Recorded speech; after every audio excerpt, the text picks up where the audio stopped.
Ink and watercolor is a fascinating technique, and I fell in love with it ever since I saw for the first time the beautiful paintings by Beatrix Potter.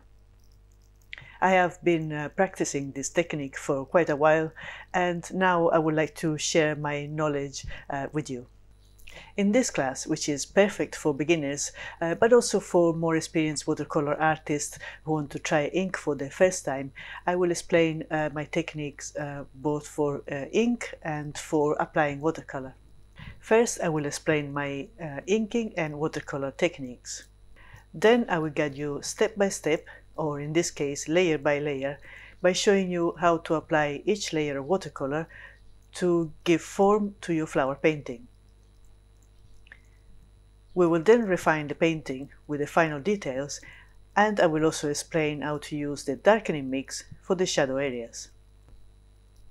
We will be using Cosmos flowers as reference, and I will provide you with the reference images and the tracing in case you would like to follow along and do exactly what I'm doing. Since this class is more centered on the watercolor and ink techniques, I won't go into details about drawing the flowers.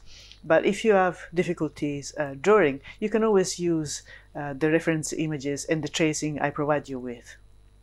By the end of this class, you will have acquired new skills and techniques that you will be able to apply to your future paintings. So if you're ready, let's get started.